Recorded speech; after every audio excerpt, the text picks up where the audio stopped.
Hello friends, welcome back to my YouTube channel English grammar with Suryavanshi. स्वागत है आपका हमारे चैनल पर। आज की इस वीडियो में मैं आपसे साझा करूंगा कुछ ऐसे वर्ड्स जो कि जिनका मीनिंग तो लगभग सेम होता है, लेकिन वो अलग अलग जगह पर अलग अलग वाक्य में अलग तरीके से इस्तेमाल किए जाते हैं, जबकि इस चीज़ का हमें पता भी नहीं होता है। ठीक है, इस चीज़ का हमें पता नहीं होता है, हम एक दूसरे के स्थान पर उनको यूज़ कर देते हैं, जो कि गलत हो जाता है। ठीक है, अगर खासकर आप ग्रामेटिकल कोई एग्ज़ाम दे रहे हो तो वहाँ पर आपकी इसकी काफ़ी ज़रूरत पड़ती है, और जो सामान्य बोलचाल है वहाँ पर भी आपको इसकी आवश्यकता पड़ती है। ठीक है, तो कुछ ऐसे वर्ड्स मैं आपके सामने लेकर आया हूँ जिनमें थोड़ी सी कन्फ्यूज़न होती है, लेकिन इस वीडियो के बाद कोई भी कन्फ्यूज़न नहीं रहेगी।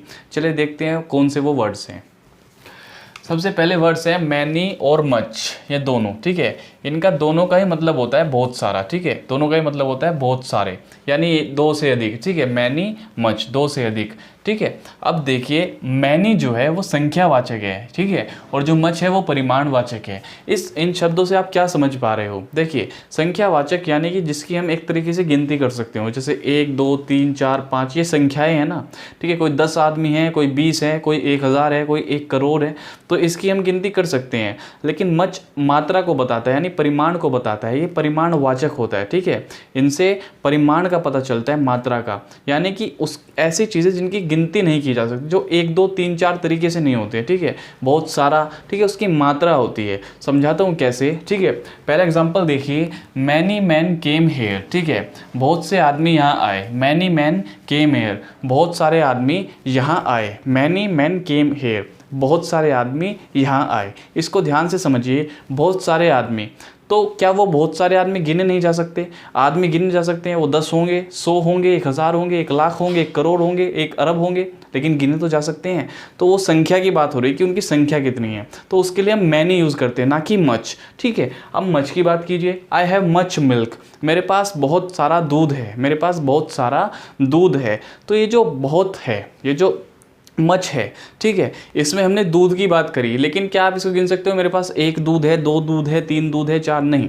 ठीक है, अगर आप 1 ग्लास ऑफ मिल्क करते हैं, 1 ग्लास ऑफ मिल्क, ठीक है, 1 ग्लास दूध का 1 ग्लास, तो फिर वो बात अलग हो जाती है। ठीक है, लेकिन यहाँ पर खाली दूध की बात करी गई है कि आई हैव मच मिल्क। ठीक है, तो आप इसकी गिनती नहीं कर सकते, लेकिन मात्रा तो बता सकते हो ना कि कितनी मात्रा है। ठीक है, जितने भी आयतन के ग्लास में, जितने भी आयतन के फ्लास्क में वो दूध होगा, वो उतना दूध होगा, लेकिन वो मात्रा को ही तो बताएगा, उसकी संख्या को नहीं बताएगा। ठीक है, मात्रा और संख्या में फ़र्क होता है। ठीक है, तो ये मात्रा है। ठीक है, तो इसको आप देख सकते हो, जो मच है वो मात्राओं के लिए यूज़ होता है, कितना मच है। ठीक, आई हैव मच मिल्क, मेरे पास बहुत दूध है। ठीक है, मैनी मैन केम हियर, बहुत आदमी यहाँ आए, लेकिन ये संख्या के लिए यूज़ हुआ, ये मात्रा के लिए यूज़ हुआ। ठीक है, तो इसका आप ध्यान रखिए थोड़ा। अब सेकंड देखिए, ऑल और होल। ठीक है, ऑल और होल। अब ये जो ऑल और होल है, दोनों का जो मतलब कि मीनिंग है, जो अर्थ है, वो तो सेम ही है। ठीक है, ऑल का मतलब सारा और होल का मतलब भी सारा। ठीक है, लेकिन दोनों में फ़र्क है, ऑल संख्यावाचक है और होल परिमाणवाचक है।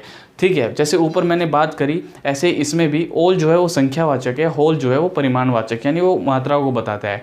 और एक बात और याद रखिए, जो ऑल है उसके बाद में दी लगा जाता है, यानी वो जो THE दा होता है ना, उसके बाद में लगाया जाता है। ठीक है, यूज़ करते हैं।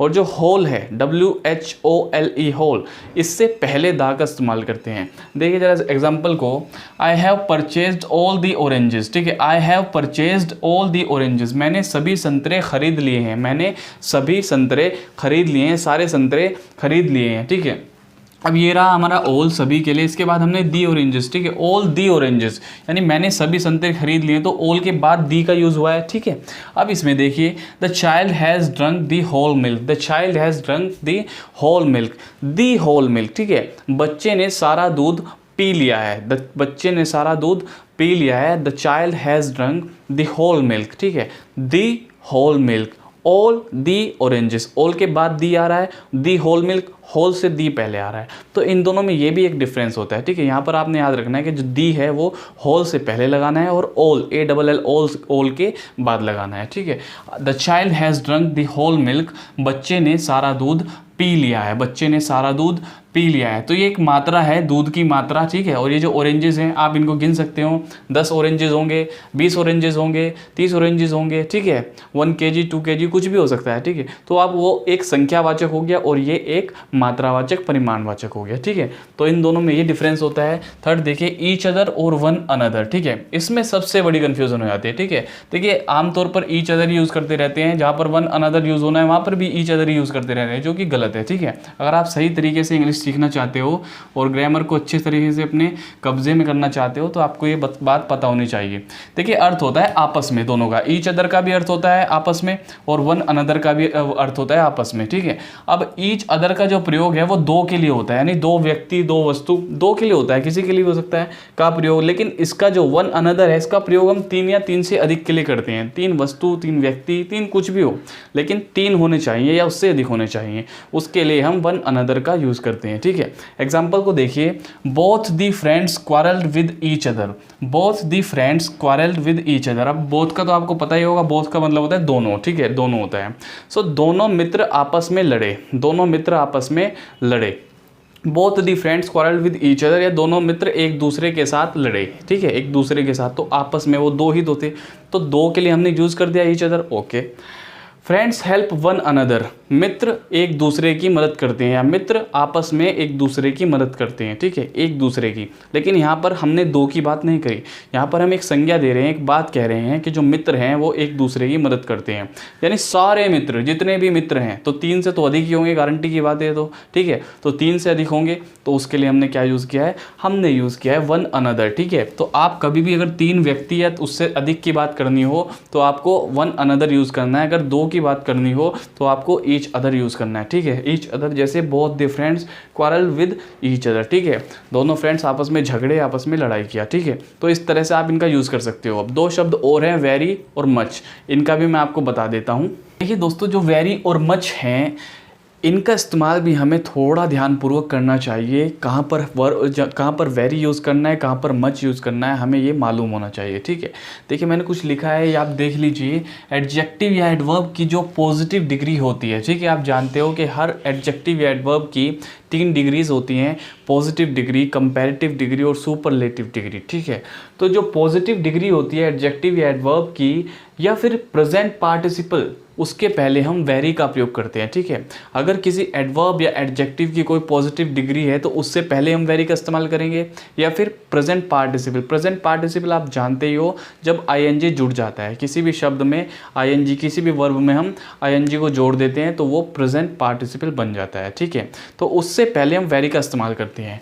देखिए ज़रा, ही इज़ वेरी ब्रेव, ठीक है, he is very brave, brave से पहले हमने वेरी यूज़ किया है। वेरी क्यों यूज़ किया, मच क्यों यूज़ नहीं किया? देखिए ब्रेव की जो फर्स्ट पॉजिटिव डिग्री होती है वो ब्रेव होती है, ठीक है। उसके बाद उसकी होती है सेकंड डिग्री जिसको बोलते हैं कंपैरेटिव डिग्री, वो होती है ब्रेवर, ठीक है। उसके बाद उसकी डिग्री होती है सुपरलेटिव डिग्री, सुपरलेटिव डिग्री में उसको बोलते हैं ब्रेवेस्ट, ठीक है। Brave, braver, bravest. तो जो पहली पॉजिटिव डिग्री है वो ब्रेव है। तो हमने जाना था कि एडजेक्टिव या एडवर्ब की पॉजिटिव डिग्री से पहले हम वेरी का यूज़ करते हैं, ठीक है। ये एक एडजेक्टिव है ब्रेव, क्योंकि ये जो ही है, ये जो वह है, इसकी ये एक खासियत बता रहा है, इसकी एक विशेषता बता रहा है, तो ये एक एडजेक्टिव हुआ। तो एडजेक्टिव की ये हमारा वेरी यहाँ पर एक एडवर्ब के तौर पर यूज़ हुआ है, ठीक है। तो ये वेरी जो है इस एडजेक्टिव की विशेषता बता रहा है। वह बहादुर है, लेकिन वह बहुत बहादुर है, ही इज़ वेरी ब्रेव, वह बहुत बहादुर है, ठीक है। तो जो वेरी, ब्रेव से पहले हमने यूज़ किया, ना कि मच, क्योंकि ये एक पॉजिटिव डिग्री है ब्रेव।